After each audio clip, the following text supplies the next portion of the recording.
As disciples of Jesus Christ, we are to be examples of how to interact with others, especially when we have differences of opinion.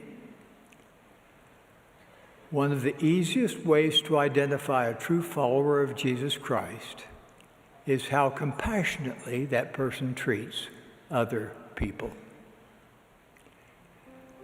The Savior made this clear in his sermon to followers in both hemispheres. Blessed are the peacemakers, he said.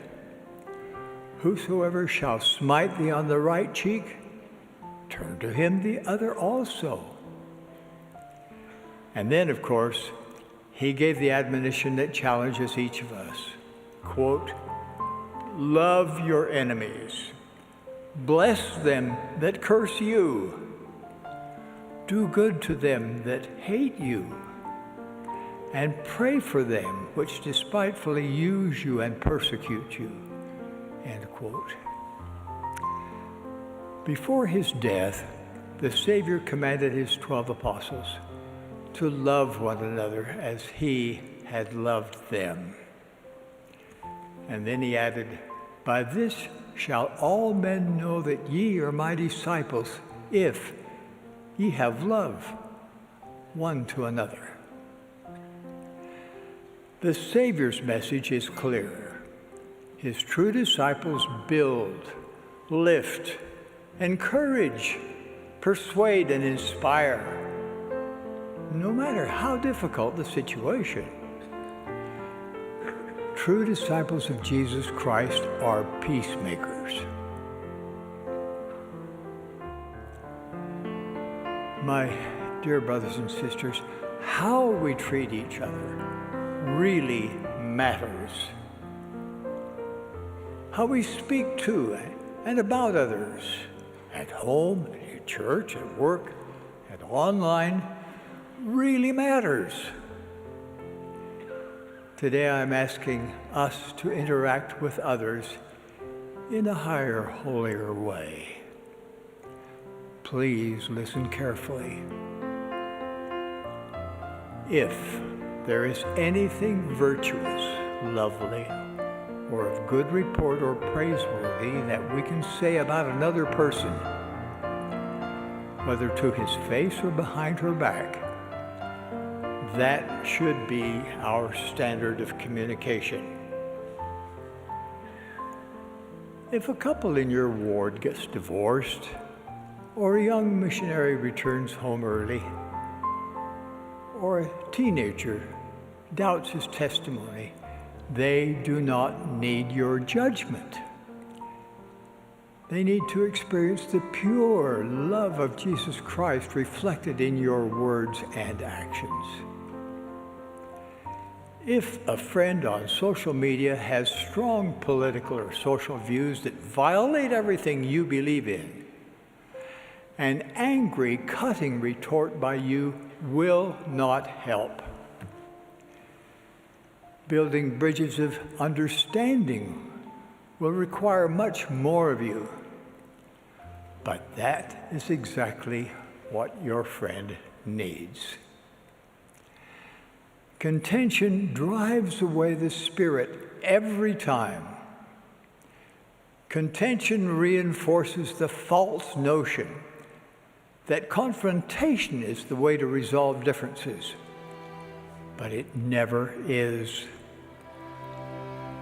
Contention is a choice. Peacemaking is a choice. You have your agency to choose contention or reconciliation. I urge you to be a peacemaker, now and always. Brothers and sisters, we can literally change the world, one person and one interaction at a time. How? By modeling how to manage honest differences of opinion with mutual respect and dignified dialogue. Charity is the antidote to contention. Charity is the spiritual gift that helps us to cast off the natural man who is selfish, defensive, prideful, and jealous. Charity is the principal characteristic of a true follower of Jesus Christ. Charity defines a peacemaker. When we humble ourselves before God and pray with all the energy of our hearts, God will grant us charity. Those blessed with this supernal gift are long-suffering and kind. They do not envy others and are not caught up in their own importance. They are not easily provoked and do not think evil of others. Brothers and sisters, the pure love of Christ is the answer to the contention that ails us today. Charity propels us to bear one another's burdens rather than heap burdens upon each other. The pure love of Christ allows us to stand as witnesses of God at all times and in all things, especially in tense situations. Charity allows us to demonstrate how men and women of Christ speak and act, especially when under fire. At this point, you may be thinking that this message would really help someone you know. Perhaps you're hoping that will help him or her to be nicer to you.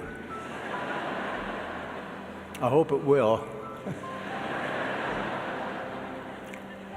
But I also hope that you will look deeply into your heart to see if there are shards of pride or jealousy that prevent you from becoming a peacemaker.